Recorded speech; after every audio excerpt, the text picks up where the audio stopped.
Crash landing in the frozen wastes. Emergency descent into the unknown. The warning alarm screamed through the cockpit as Captain Marcus Webb fought against the dying controls of his starship. Sparks flew from damaged panels while the frozen landscape of Kythera rushed toward him at deadly speed. His hands moved frantically over the controls, trying to level the ship's descent, but the engines were gone and the hull was breached in 3 places. "Come on, hold together," Marcus muttered through gritted teeth as the ship shuddered violently. The stolen data chip in his vest pocket felt heavier than lead. 3 months of careful planning, infiltrating Colonel Drake's operations, gathering evidence of the illegal weapons trafficking that was destroying innocent worlds, all of it would be lost if he didn't survive this crash. The ship hit the ice with the sound of breaking thunder. Marcus felt his body slam forward against the restraints as metal screamed against frozen ground. The world spun in a blur of white and silver before everything went black. Awakening in a world of ice.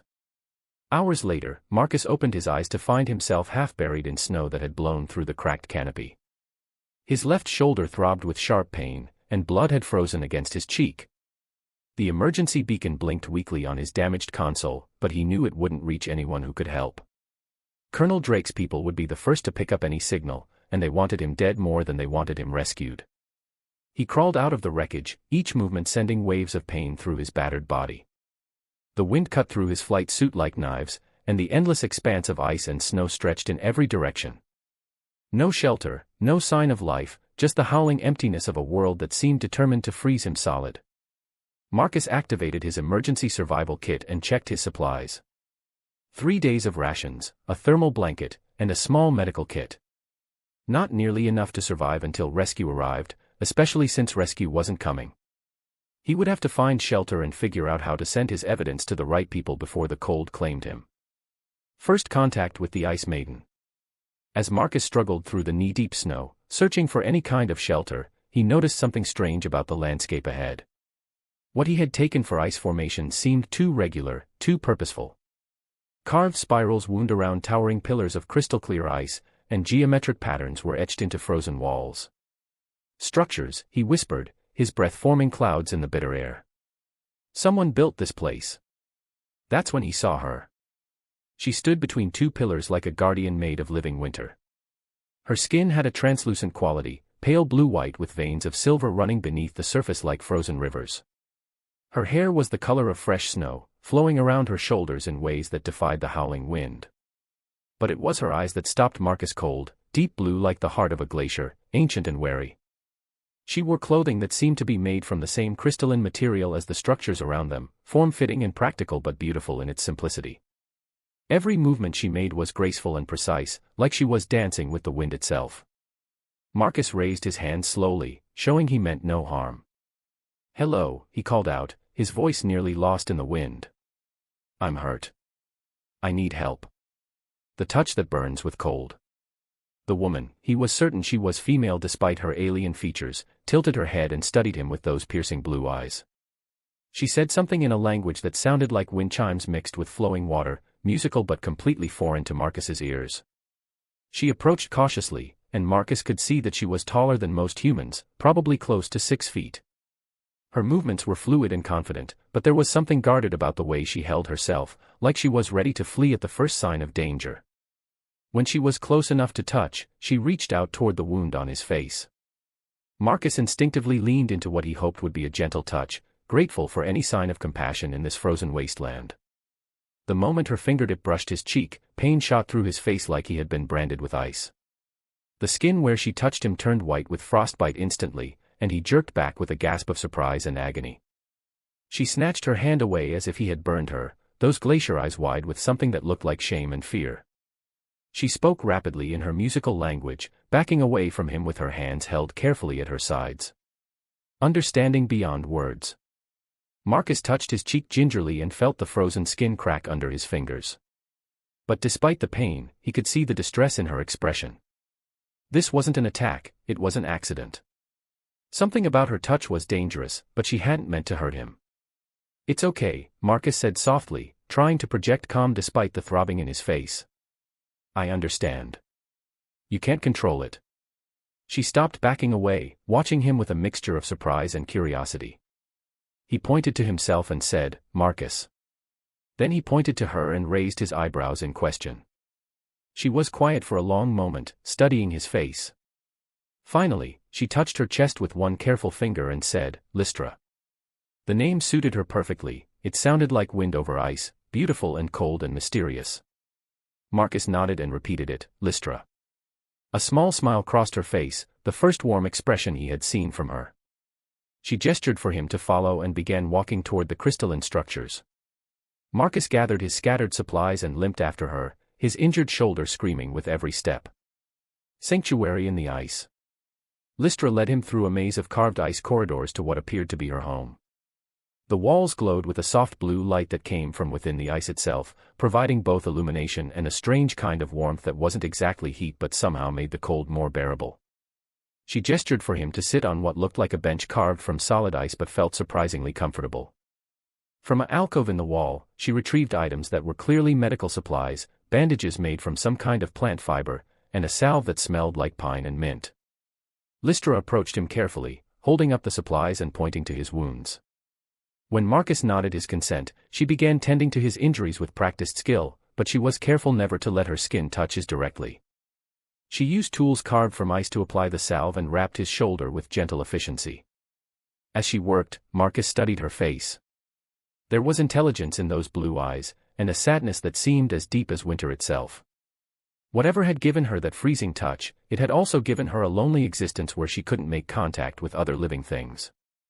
But she had helped him anyway, risking exposure to bring a stranger to safety. In a galaxy full of beings who killed each other over resources and territory, this Ice Maiden had shown him kindness despite the danger to herself. Marcus didn't know how he was going to complete his mission from this frozen world, or how he was going to survive long enough to see justice done. But as Lystra finished bandaging his wounds and sat back with that careful distance between them, he knew one thing for certain: he wasn't alone anymore. Ice Queen's Sanctuary. Learning to communicate. The soft blue glow of the ice walls provided an otherworldly ambience as Marcus watched Lystra prepare what appeared to be food. She moved with the grace of someone who had lived in harmony with this frozen environment her entire life. Every gesture was deliberate and careful, especially when handling anything that might require her direct touch.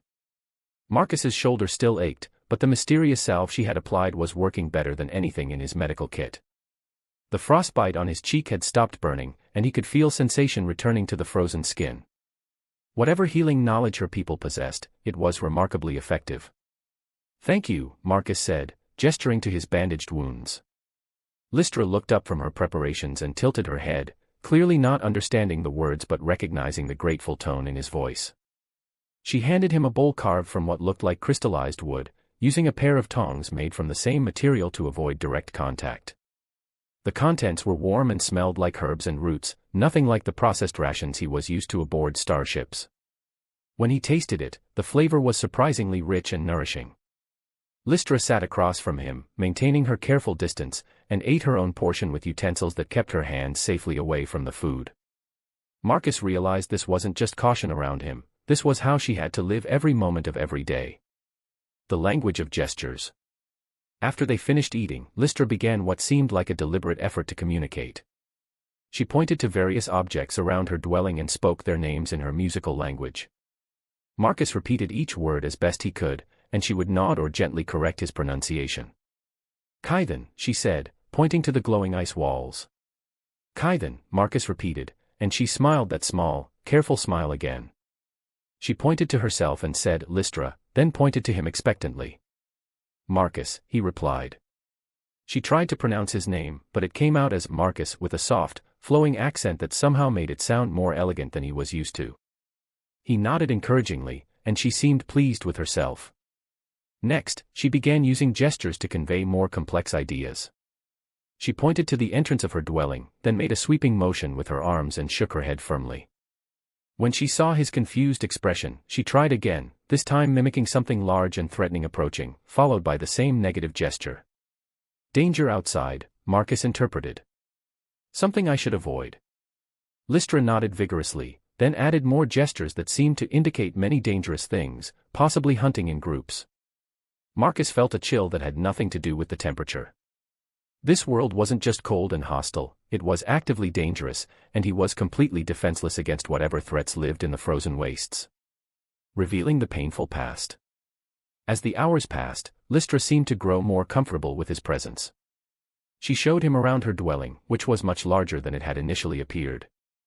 Carved passages led to different chambers, one filled with preserved foods, another that seemed to be a workshop where she created tools and clothing, and a third that made Marcus's heart sink. The walls of this chamber were covered with markings that looked like a form of writing or record-keeping. But more disturbing were the images carved into the ice, crude but unmistakable depictions of conflict. Figures that looked human, carrying weapons, facing off against figures that resembled Lystra's people. Lystra noticed his expression and approached one of the carvings. She traced the outline of one of the human figures with a tool, careful not to touch the ice directly, and her face grew dark with old pain. Then she pointed to herself and made a gesture that conveyed loss, grief, and terrible loneliness. Marcus understood immediately. Her people had encountered humans before, and it hadn't ended well. "I'm sorry," he said quietly, knowing she wouldn't understand the words but hoping she would understand the emotion behind them. "Not all humans are like that. Some of us fight against the ones who cause harm." Lystra studied his face intently, as if trying to read the sincerity in his expression.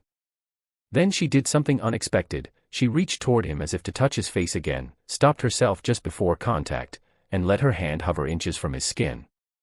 The gesture was more intimate than any touch could have been, a moment of connection despite the barrier her condition created. The curse of isolation. That night, as Marcus settled onto a sleeping mat made from some kind of insulated plant fiber, he watched Lystra prepare her own resting place on the opposite side of the chamber. She moved with practiced efficiency, but there was something profoundly lonely about the way she ensured everything around her could withstand her freezing touch. She caught him watching and seemed to understand his curiosity. Sitting on her own mat, she held up her hands and stared at them with an expression of deep sadness. Then she began to tell him a story, using gestures and expressions to convey meaning across the language barrier. She pointed to herself as a younger person, then made gestures indicating others like her, a community, a family. Her movements became animated as she seemed to describe happier times, playing with others, being held and comforted.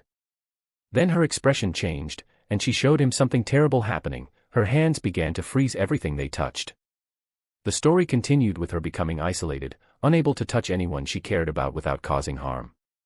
She showed him how she had learned to live alone, to use tools for everything, to maintain distance from all living things. By the end of her tale, tears had frozen on her cheeks like tiny diamonds. Marcus felt his heart break for her. She wasn't just physically isolated by her condition, she was emotionally starved, unable to experience the basic human need for physical comfort and connection. A different kind of warmth. "Lystra," Marcus said softly, and she looked up at him. He placed his hand flat on his chest, over his heart, then extended it toward her in a gesture of offering. Not close enough to touch, but close enough to show that he wasn't afraid of her, that he didn't see her as a monster or a threat. She stared at his outstretched hand for a long moment, then slowly raised her own hand toward his. They held their hands inches apart, palm to palm, and Marcus could feel the cold radiating from her skin. But instead of pulling away, he kept his hand steady, letting her feel the warmth from his. For several minutes, they sat like that in the soft blue glow of the ice chamber, their hands almost touching across the space that her condition forced between them. It wasn't physical contact, but somehow it was more meaningful than any touch Marcus had ever experienced. When Lystra finally lowered her hand, there was something different in her eyes. The deep sadness was still there, but it was mixed with something else now, hope, perhaps, or the beginning of trust. Understanding the mission. The next morning, Marcus knew he had to find a way to communicate his situation to Lystra. He needed to contact the outside galaxy and transmit the evidence he carried, but he also needed to do it without bringing danger to her or her people. He pulled out the data chip from his vest pocket and showed it to her, then made gestures trying to convey its importance. Lystra examined the small device with curiosity, clearly recognizing that it was advanced technology but not understanding its significance. Marcus tried to show her through gestures, pointing to the chip, then to himself, then making symbols in the frost on the floor that represented other worlds, other people who needed the information he carried. He showed her the concept of bad people trying to stop him, and good people who needed to know the truth. Lystra watched his improvised presentation with growing understanding.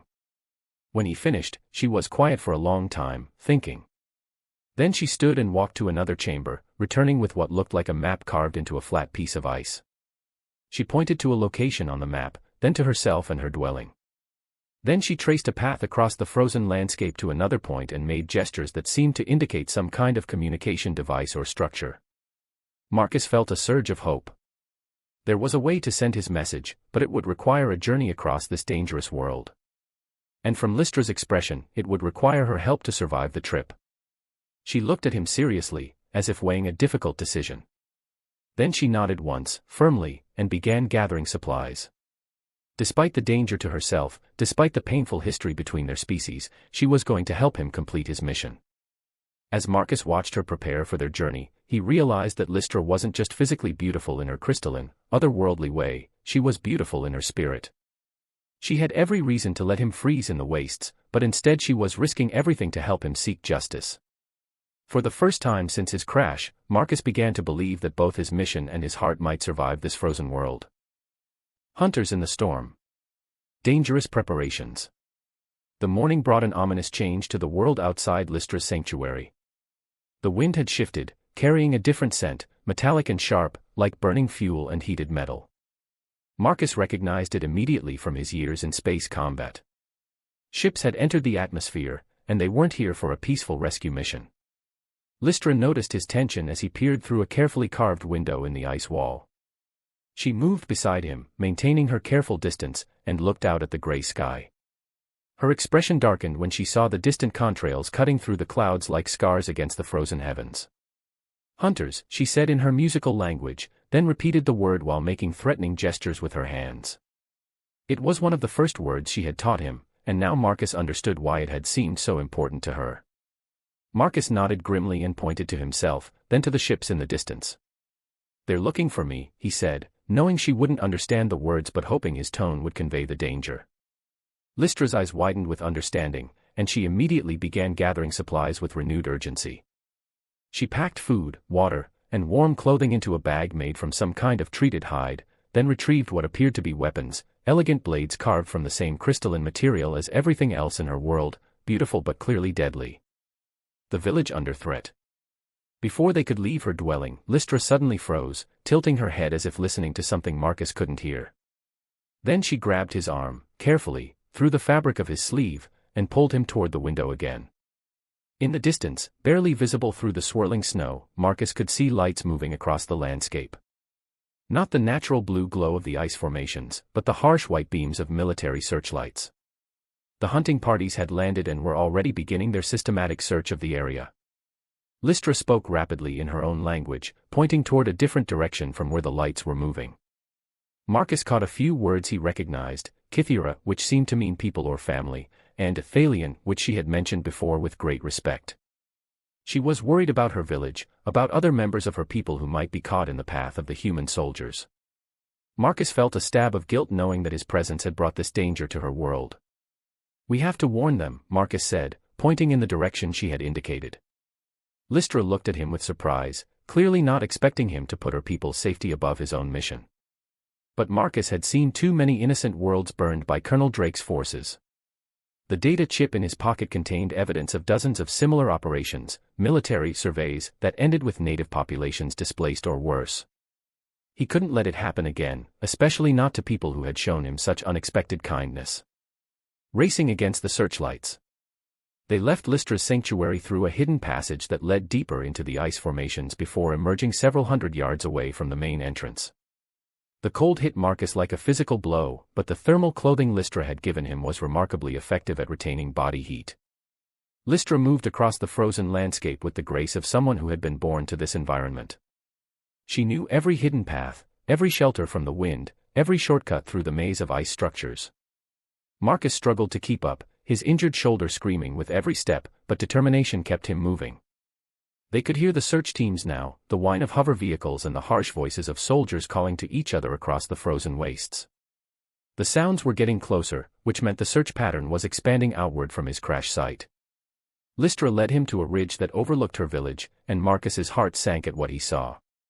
It was beautiful, dozens of crystalline structures carved into the ice, glowing with that same soft blue light, connected by graceful bridges and walkways. But it was also completely exposed, with no way for the inhabitants to hide if the soldiers found it.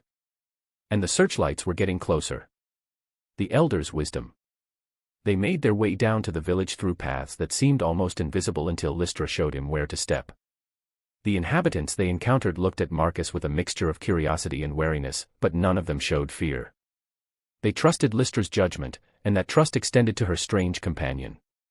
She led him to the largest structure in the village center, where an elderly male emerged to greet them.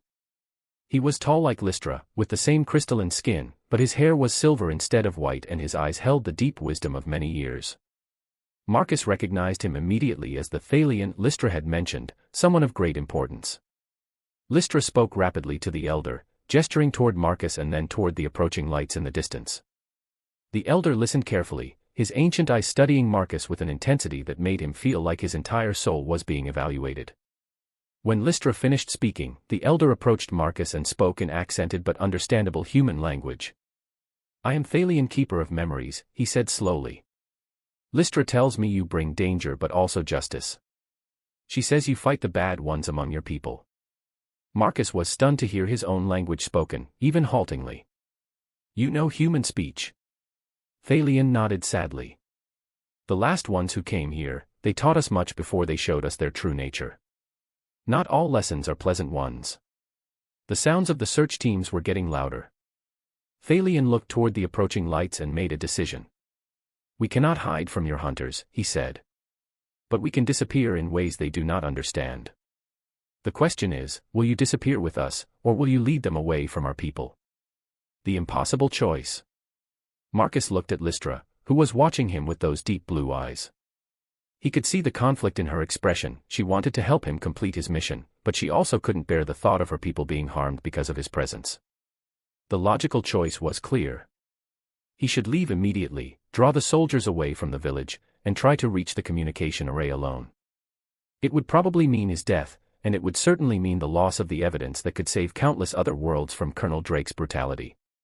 But as Marcus looked around at the beautiful village, at the graceful people who had welcomed him despite every reason to fear and hate humans, he knew there was only one choice he could live with. "I'll lead them away," he said firmly. "Tell me how to reach the communication array, and I'll draw the search teams in the opposite direction." Thalian studied him for a long moment, then nodded with what might have been approval. "The array lies in the old ruins, 3 days' travel through the storm valleys. But the path is treacherous, and the cold there kills even our people if they are not careful." Lystra suddenly stepped forward and spoke rapidly to Thalian in their own language. Her tone was urgent, almost argumentative. Thalian listened, then shook his head and replied more calmly. The conversation continued for several minutes, growing more heated, until finally Lystra turned to Marcus with determination written across her features. "What is she saying?" Marcus asked. Thalian sighed deeply. "She says she will guide you to the array. I tell her it is too dangerous, that she owes you nothing. But Lystra believes in justice, and she believes in you." Marcus felt his heart clench. "I can't ask her to do that. If something happens to her because of me—" "You do not ask," Thalian said quietly, "she offers. And in our culture, such an offer cannot be refused without great dishonor." Into the frozen unknown.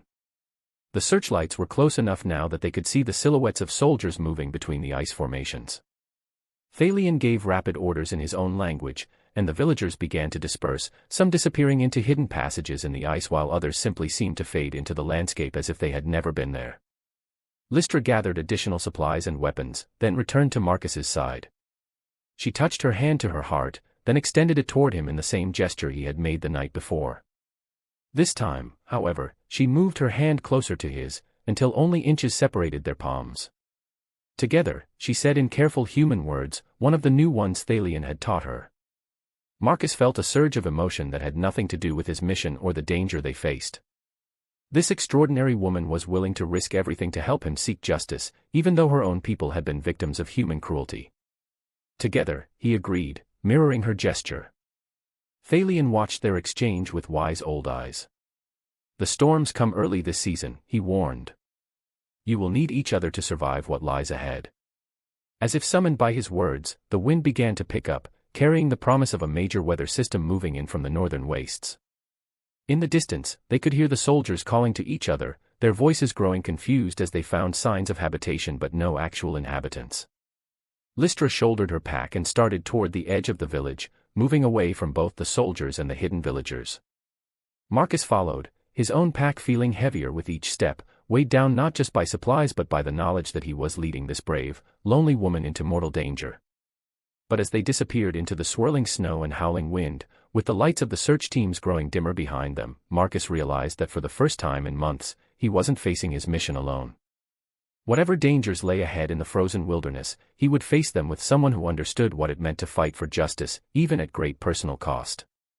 The storm was coming, and so were the hunters. But Marcus and Lystra had something that Colonel Drake's forces didn't. They had each other, and they had a cause worth dying for. Melting the ice between hearts. Into the heart of the blizzard. The storm that Thalion had predicted arrived with the fury of an angry god.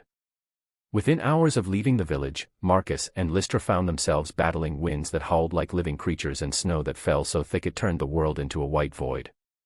Visibility dropped to mere feet, and the cold became a living enemy that tried to steal the warmth from their bodies with every gust. Lystra moved through the blizzard with remarkable confidence, following paths that existed more in memory than reality. She had wrapped additional layers of treated hide around herself, but Marcus could see that even she was struggling against the unprecedented severity of the storm. Her usual grace was replaced by grim determination as she fought for every step forward. Marcus's injured shoulder had become a constant source of agony, the cold making the muscles seize up until moving his arm felt like being stabbed with ice picks. His breathing came in ragged gasps that formed clouds of vapor before being ripped away by the wind. Without Lystra's guidance, he would have been dead within the first hour. "Shelter," Lystra called back to him, her musical voice barely audible over the storm's roar. She pointed toward what looked like another wall of swirling snow, but as they got closer, Marcus could see it was actually an opening in the ice, a cave or crevice that promised protection from the killing wind. They stumbled into the narrow opening together, both gasping with relief as the sound of the storm became muffled and distant. The cave was small, barely large enough for both of them to lie down, but it was dry and the walls provided blessed protection from the wind. Trapped by the storm. Lystra immediately began examining the cave entrance, and Marcus could tell from her expression that she didn't like what she saw. She spoke in her own language, shaking her head and pointing outside where the storm continued to rage with undiminished fury. "How long?" Marcus asked, though he suspected he already knew the answer. Lystra held up her hands, showing all 10 fingers, then repeated the gesture twice more. 30 hours, maybe longer. They were trapped until the storm passed, with limited supplies and no way to keep warm except their own body heat. As if to emphasize the point, Marcus felt his teeth begin to chatter despite the shelter. His thermal clothing was good, but it wasn't designed for extended exposure to temperatures this extreme. Lystra noticed his shivering and looked troubled, clearly understanding that humans were less adapted to cold than her people. She began gathering what little dry material she could find in the cave, some kind of dried moss or lichen that grew in the cracks of the ice. But without any way to start a fire, it would provide little help. Metal and ice didn't make for easy fire starting, and the cave was too small for any kind of warming system. Lystra sat down across from Marcus, maintaining her usual careful distance, but he could see the conflict in her expression. She knew he needed warmth to survive, but her touch meant frostbite and pain. It was a problem with no good solution. The heat of desperation. Hours passed, and Marcus's condition grew worse. His shivering became violent, uncontrollable spasms that drained his energy and made his injured shoulder scream with pain. His lips were turning blue, and he could feel the deadly lethargy of hypothermia beginning to creep into his thoughts. Lystra watched his deterioration with growing alarm. She tried everything she could think of, wrapping him in every spare piece of clothing they had, creating windbreaks with their packs, even trying to reflect his own body heat back to him using polished pieces of ice. Nothing worked. Finally, when Marcus's shivering became so violent that he couldn't speak coherently, Lystra made a decision that terrified and amazed him in equal measure. She moved closer, inch by careful inch, until she was sitting just outside the reach of her freezing aura. Then she began to remove the outer layers of her crystalline clothing, revealing more of her translucent, silver-veined skin. "Lystra, no," Marcus managed to say through chattering teeth. "You'll freeze me. You'll kill me." She shook her head firmly and spoke in her musical language, pointing to him and then to herself. Then she did something he had never seen her do before. She pressed her hands together in front of her face and closed her eyes, as if praying or concentrating deeply. When she opened her eyes again, there was determination there that hadn't existed before. She reached toward him slowly, her hand extended palm first toward his chest. The miracle of balance. The moment Lystra's palm touched Marcus's chest, he braced himself for the burning cold that would freeze his skin and stop his heart. Instead, something extraordinary happened. The cold from her touch met the heat of his fevered, hypothermic body, and instead of freezing him, it seemed to balance him. The ice burn he expected became a gentle coolness that somehow warmed him from the inside out. His violent shivering stopped, replaced by a spreading sensation of perfect temperature balance. Lystra gasped in amazement, staring at her hand where it rested against his chest. For the first time in what must have been years, her touch wasn't causing harm. The deadly cold that had isolated her from all physical contact was being absorbed and neutralized by Marcus's own body heat. Tentatively, she moved her other hand to his shoulder, over the worst of his injury. Again, instead of frostbite, there was relief. The cold seemed to numb the pain while her touch somehow conveyed healing energy that made the damaged muscles relax. "How is this possible?" Marcus whispered, staring into her glacier blue eyes. Lystra didn't answer with words. Instead, she moved even closer, until she was pressed against his side, her arms wrapped carefully around him. The deadly aura that had kept her isolated for so long became a perfect counterpoint to his human warmth, creating a bubble of comfortable temperature in the heart of the killing storm. Sharing the darkness. As they lay together in the small cave, sharing warmth that neither could create alone, Lystra began to tell Marcus her story. She spoke in a mixture of her own language and the human words Thalion had taught her, but Marcus found he could understand more than he expected. Perhaps physical contact had created some kind of deeper communication between them. She told him about her childhood, before the change that made her touch deadly. She had been loved and cherished by her people, a normal child who played and laughed and was held by her parents without fear. Then came the sickness, not a disease of the body, but something that changed her very essence, turning her natural cold adaptation into something far more extreme. The first person she had touched after the change was her own mother, and Lystra had watched in horror as ice crystals spread across her mother's skin. She had learned to control the worst of it over the years, but the isolation had been complete. No one could touch her, hold her, or offer her the basic comfort of physical contact. Until now, Marcus said softly, understanding the magnitude of what was happening between them. Lystra nodded, and he could see tears freezing on her cheeks like tiny diamonds. But for the first time, they weren't tears of sadness, they were tears of joy and relief. Revealing the mission. In return, Marcus told Lystra about his own story. He explained about Colonel Drake and the military corruption he had uncovered, about the illegal weapons sales that were destroying innocent worlds and enslaving native populations. He told her about the data chip that contained evidence of dozens of war crimes, and why it was so important to get that information to the right people. Lystra listened intently, asking questions when she didn't understand something. Marcus realized that she grasped the moral implications immediately. She had seen firsthand what happened when military forces decided that native populations were expendable. "Your people," Marcus said carefully, "the humans who came before. Were they like Drake's soldiers?"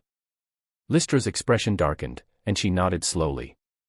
She described how the first human contact had seemed peaceful, even beneficial.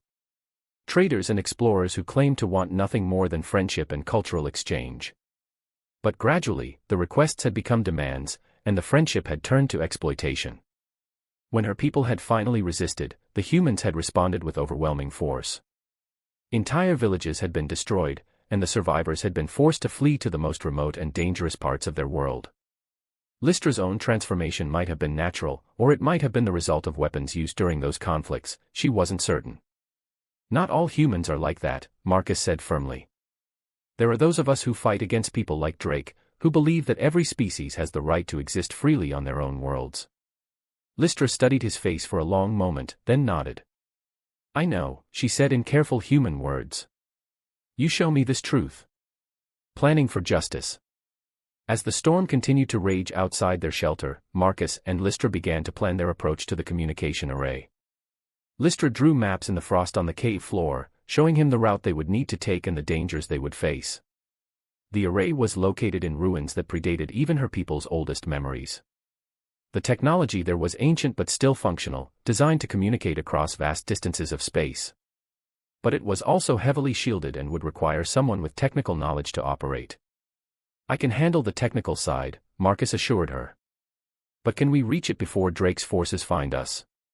Lystra considered this carefully. The soldiers were well equipped and had vehicles, but they didn't know the terrain like she did. If they moved carefully and used the storm valleys she knew, they could probably stay ahead of the search teams. But there was another problem: the ruins were sacred to her people, and there were guardians there that might not distinguish between different types of humans. Creatures that had been left to protect the ancient technology from intruders. Guardians? Marcus asked. Lystra tried to explain using gestures and the limited human words she knew.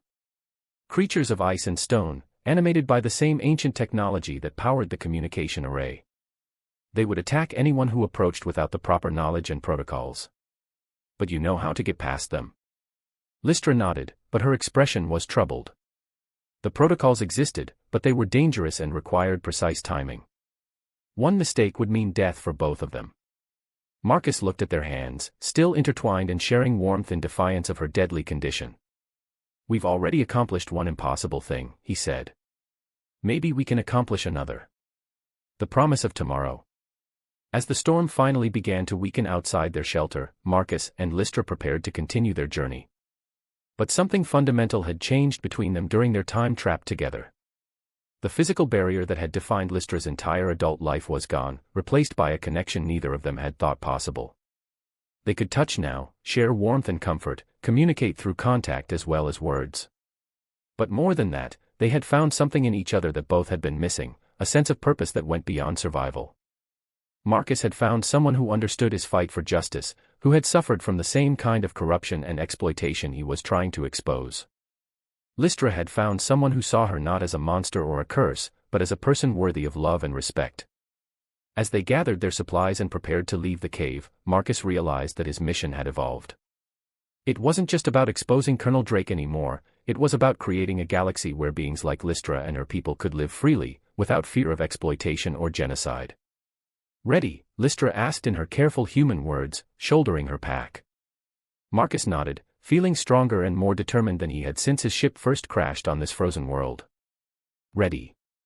They stepped out into the dying storm together, no longer maintaining the careful distance that had defined their earlier travels. Lystra's hand was warm in his, her deadly touch transformed into a source of strength and comfort. Ahead lay the ancient ruins and the guardians that protected them. Beyond that waited Colonel Drake's forces and the final confrontation that would determine the fate of countless innocent worlds.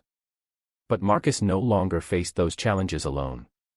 He had found something more valuable than warmth in the heart of the storm. He had found someone worth fighting for, and someone who would fight beside him until the end. When fire meets ice. The ancient guardians awaken. The ruins emerged from the morning mist like the bones of a long-dead giant.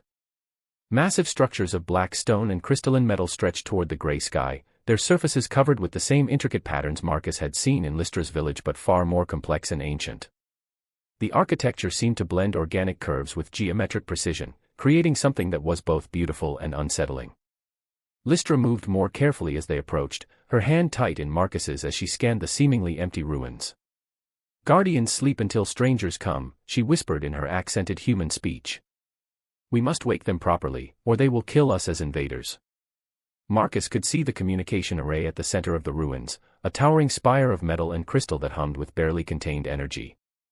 It was clearly still functional, probably powered by the same ancient technology that had built this place. If he could reach it and interface with his data chip, he could transmit the evidence to every major news network and government office in the galaxy. But between them and their goal lay a maze of broken streets and collapsed buildings, and somewhere in that maze were the guardians that Lystra feared. As if summoned by their presence, a low rumble echoed through the ruins. The sound seemed to come from the stones themselves, growing louder until Marcus could feel it vibrating in his bones. Then the first guardian emerged from what had appeared to be a pile of rubble. It was twice the height of a human, made from the same black stone as the ruins but animated by veins of blue energy that pulsed like a heartbeat.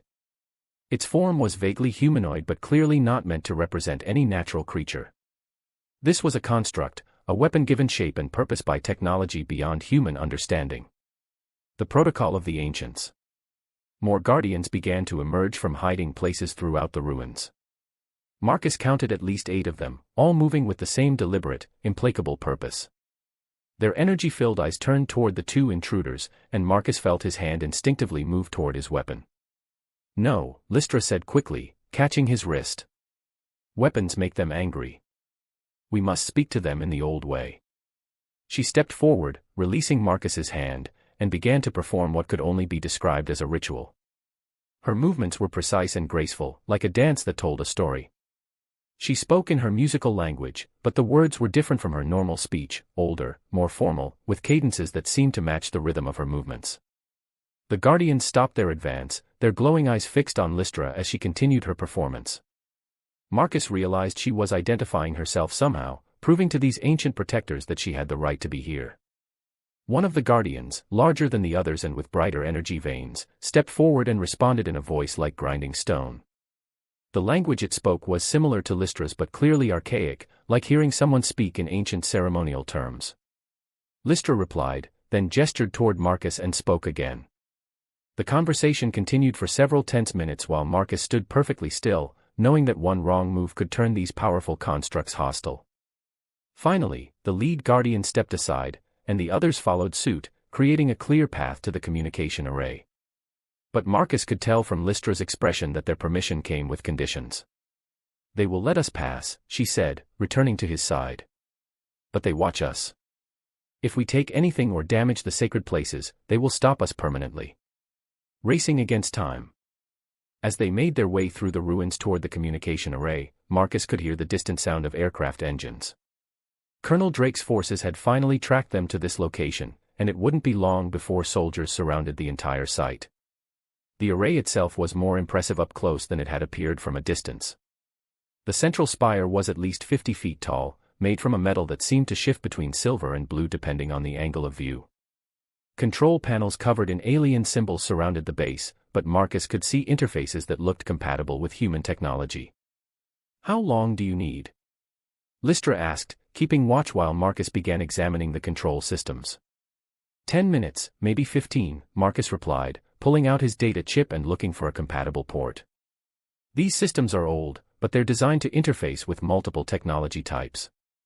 Whoever built this place wanted it to be accessible." The first helicopter appeared over the ruins just as Marcus found the correct interface port. He plugged in his data chip and began working through the transmission protocols, his fingers flying over controls that responded to his touch despite being thousands of years old. Lystra watched the approaching aircraft with growing tension. "They come fast," she said. "Many soldiers." Marcus could hear the helicopters landing outside the ruins, followed by the sound of boots on stone and shouted orders.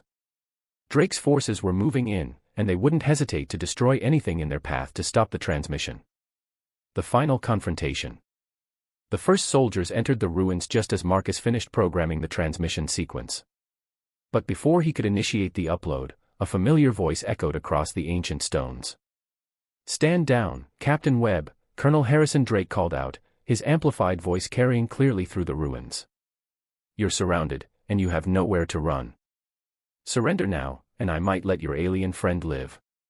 Marcus looked at Lystra, who was watching the Guardians with interest. The ancient constructs had noticed the new arrivals and were beginning to move again, their energy veins pulsing brighter as they detected potential threats. "The Guardians," Marcus said quietly.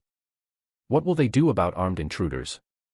Lystra smiled, and for the first time since he had met her, it wasn't a small, careful expression. It was fierce and full of anticipation. "They protect the sacred places from all who would bring harm. Soldiers with weapons are not welcome here." As if responding to her words, the Guardians began to advance on the soldiers who had entered the ruins. Drake's men opened fire immediately, but their energy weapons barely scratched the ancient stone constructs. The Guardians, however, had no such limitations. Bolts of blue energy lanced out from the Guardians' hands, striking soldiers and sending them flying. The constructs moved with surprising speed for their size, closing the distance to their targets and engaging them in combat that was decidedly one-sided. "Now," Lystra said urgently. "While they are distracted. Transmitting the truth." Marcus initiated the transmission sequence, watching as the ancient array came to full life around them. The spire began to glow with the same blue energy as the Guardians, and Marcus could feel the power building as the system prepared to broadcast his data across the galaxy. Drake himself appeared at the edge of the ruins, flanked by his remaining soldiers. He was older than Marcus had expected, with gray hair and cold eyes that spoke of too many years spent making ruthless decisions. When he saw Marcus at the communication array, his expression turned murderous. "You have no idea what you're doing, Webb," Drake shouted over the sound of continuing battle between his soldiers and the Guardians. "That data is classified for a reason. There are bigger things at stake than your naive sense of justice. Like your bank account." Marcus called back, not pausing in his work as the transmission progress bar crawled toward completion. "Like the weapons contracts you're selling to slavers and genocidal dictators." Drake raised his own weapon, a high-powered rifle that could probably punch through the ancient stone. But before he could fire, Lystra stepped between him and Marcus, her hands raised and glowing with the same cold energy that had once made her touch deadly. "The Ice Queen protects her new pet," Drake sneered. "How touching. But ice melts under enough heat." He fired, not at Marcus but at Lystra. The energy bolt caught her in the shoulder, spinning her around and sending her crashing into one of the control panels. Marcus felt rage surge through him like fire, hotter than any emotion he had ever experienced. The power of united purpose. Lystra struggled to her feet, her shoulder bleeding but her eyes blazing with determination. Instead of retreating, she raised both hands toward Drake and his soldiers, and the temperature around them began to plummet. Frost spread across the ground in all directions from where she stood. The moisture in the air began to crystallize, creating a cloud of ice particles that made it difficult for the soldiers to see or breathe. Their weapons began to malfunction as condensation froze in the firing mechanisms. But Marcus could feel warmth flowing between them through their connection, and he realized that her power was being amplified by their bond. She was drawing on his inner fire to fuel her ice, creating something far more powerful than either of them could achieve alone. The transmission progress reached 90%. Just a few more minutes, and the evidence would be broadcasting across every major communication network in the galaxy. Drake's crimes would be exposed, and the innocent worlds he had been exploiting would have the proof they needed to seek justice. Drake, seeing his soldiers faltering and his mission failing, made a desperate decision. He pulled out a thermal grenade, the kind designed to melt through reinforced barriers. "If I can't stop the transmission," he snarled, "I'll destroy the entire array." Ice and fire united. The grenade arced through the air toward the communication spire, its thermal core already beginning to glow with destructive heat. If it reached the ancient technology, the explosion would not only destroy the array but probably bring down half the ruins. Marcus started to move, knowing he could never reach the grenade in time. But Lystra was already in motion, her connection to him allowing her to move faster than she ever had before. She leaped toward the falling explosive, her hands glowing with intense cold. She caught the grenade just as its timer reached 0. Instead of exploding, the thermal device met her freezing touch and simply stopped. The explosive heat and her absolute cold canceled each other out, leaving nothing but a harmless piece of metal that clattered to the ground. But the effort had cost her. Lystra collapsed, her skin pale even by her usual standards, her breathing shallow and rapid. Marcus abandoned the transmission controls and ran to her side, gathering her into his arms. "The upload," she whispered weakly. "Finish it." Marcus looked at the progress bar, 98% complete. Drake was raising his rifle again, and his remaining soldiers were regrouping despite the continuing assault from the Guardians. There were only seconds left. Marcus pressed his hand to the final transmission key while cradling Lystra against his chest. The ancient spire flared with brilliant light, and he felt the data chip's contents streaming out into space, carrying the truth to every corner of the galaxy. Justice across the stars. The transmission completed just as reinforcements arrived, but not for Drake. The first ship to land bore the insignia of the Galactic News Service, followed quickly by vessels from 3 different planetary governments and the Interstellar Justice Tribunal. Marcus's message had reached its intended recipients, and they had wasted no time in responding. Within hours, arrest warrants were being issued, illegal operations were being shut down, and the evidence Marcus had died to obtain was being broadcast on every major network. Drake, realizing that his entire operation was collapsing around him, attempted to flee. But the Guardians, apparently understanding that justice was being served, blocked his path. He was taken into custody by tribunal forces and transported away to face trial for his crimes. As the ruins filled with investigators and journalists, Marcus held Lystra close, sharing his warmth with her as she recovered from her ordeal. The ancient Guardians watched approvingly, their duty fulfilled and their sacred site protected. A new beginning. Weeks later, as Lystra recovered in a medical facility that understood her unique physiology, Marcus received confirmation that Drake's entire network had been dismantled. The illegal weapons sales had stopped, the enslaved worlds had been liberated, and justice was finally being served. But more importantly, he had found something he hadn't been looking for when he started this mission. In helping Lystra overcome the isolation of her condition, he had discovered that two people who seemed completely incompatible could create something beautiful together. "What will you do now?" Lystra asked as they stood together on the observation deck of the medical station, looking out at the stars. Marcus considered the question. His military career was over, but there were other ways to fight for justice. The galaxy was full of beings like Lystra's people who needed protection from exploitation and genocide. "I think," Marcus said, taking her hand in his, "we should continue the mission together. There are other Drakes out there, other corrupt officials who need to be stopped. And there are other worlds full of people who need someone to stand up for them." Lystra smiled, and this time it wasn't small or careful. It was bright and full of hope. Together, she agreed. As their ship prepared for departure, heading toward their first joint mission to investigate reports of illegal mining operations on a protected world, Marcus reflected on how much his life had changed. He had crashed on a frozen planet as a fugitive carrying stolen data, expecting to die alone in the cold. Instead, he had found warmth in the most unlikely place, and a partner who understood that some things were worth fighting for no matter the cost. The Ice Queen who had once flinched at his touch now curled around him at night, her deadly cold transformed into perfect balance with his human warmth. Together, they would continue the fight for justice among the stars, fire and ice united in a cause greater than either could achieve alone. Epilogue: Hearts united across the galaxy.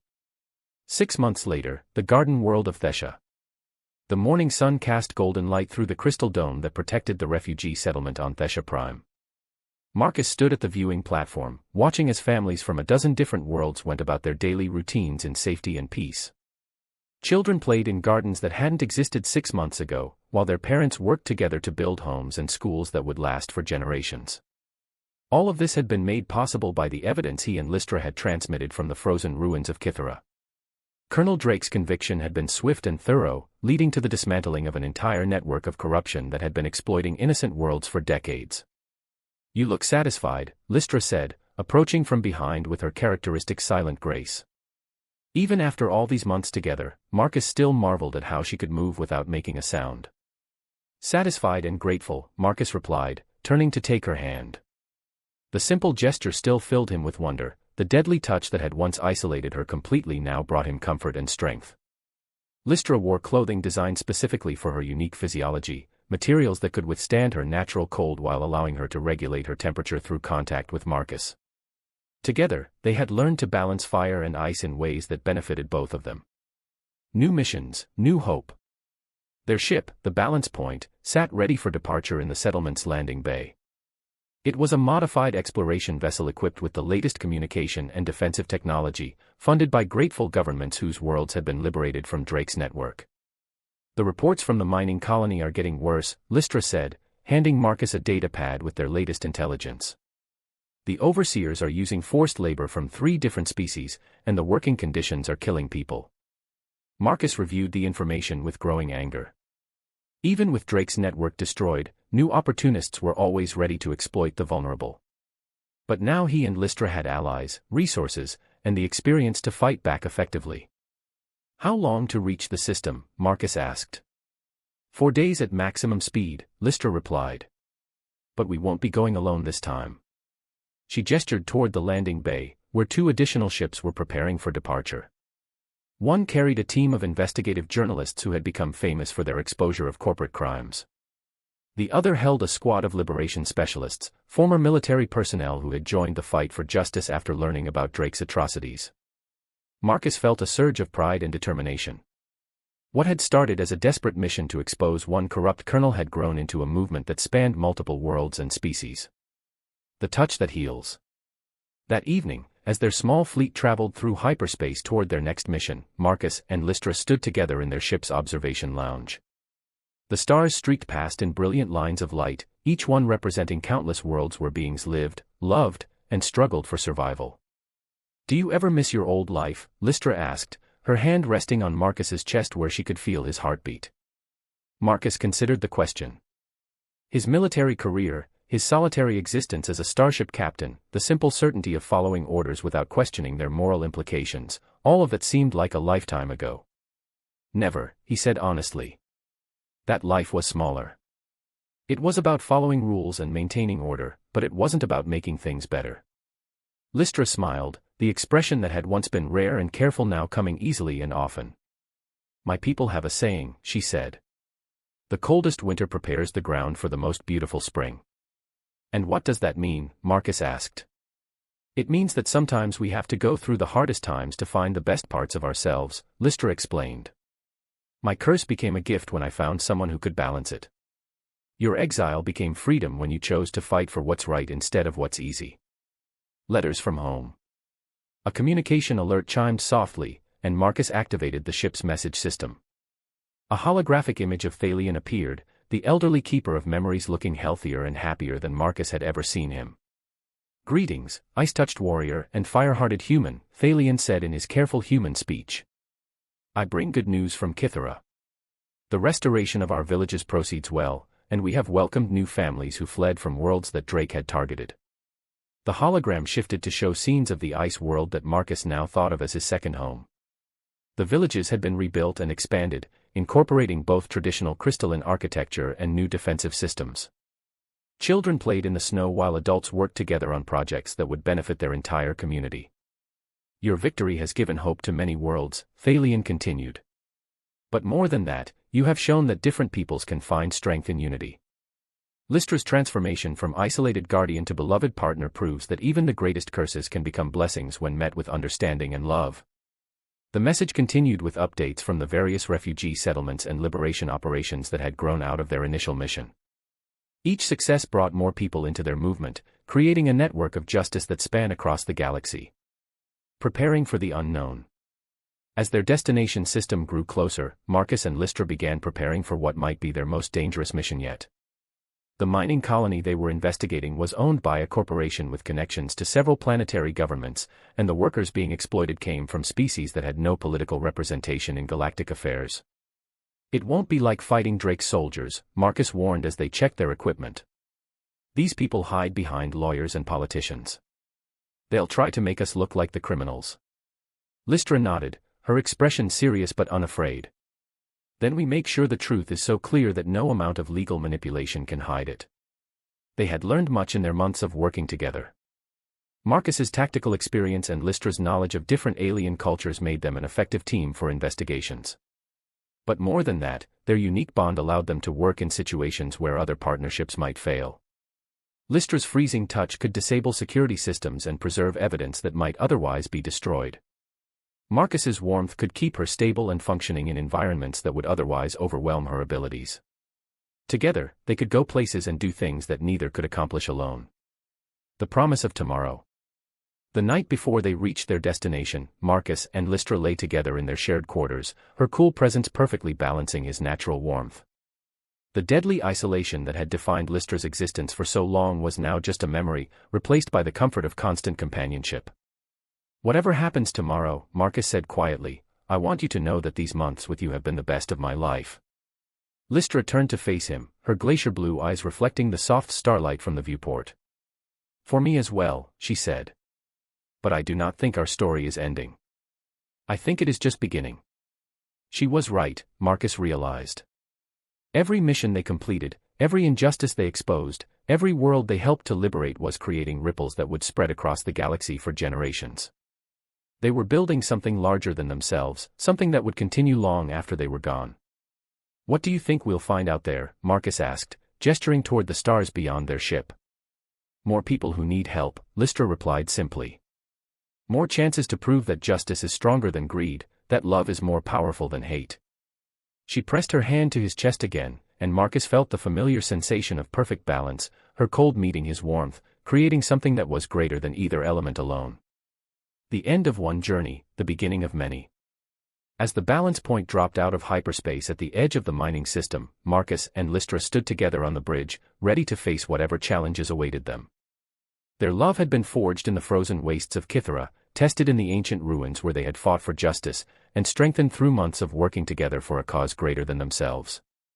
Behind them, their allies prepared for the mission ahead, journalists ready to document the truth, liberation specialists prepared to free the enslaved workers, and support teams ready to provide aid to the victims they would rescue. Marcus looked at Lystra, marveling once again at how the woman who had once flinched at his touch now stood beside him as his partner in every sense of the word. Her deadly curse had become their greatest strength, just as his exile from the military had become their freedom to fight for real justice. "Ready?" Lystra asked, her hand finding his as they prepared to face whatever lay ahead. "With you," Marcus replied, squeezing her fingers gently. "Always." The stars stretched out before them, infinite in their possibilities. Somewhere out there were worlds that needed protection, people who needed hope, and injustices that needed to be corrected. Marcus and Lystra would face them all together, fire and ice united in a bond that had transformed both their lives and would continue to transform the galaxy around them. She had once flinched at his touch, now she wrapped herself around him not just for warmth, but for the love they had discovered in the coldest, most unlikely place in the universe. And together, they would continue to prove that even the greatest differences could become perfect harmony when met with understanding, courage, and love. The end, and the beginning.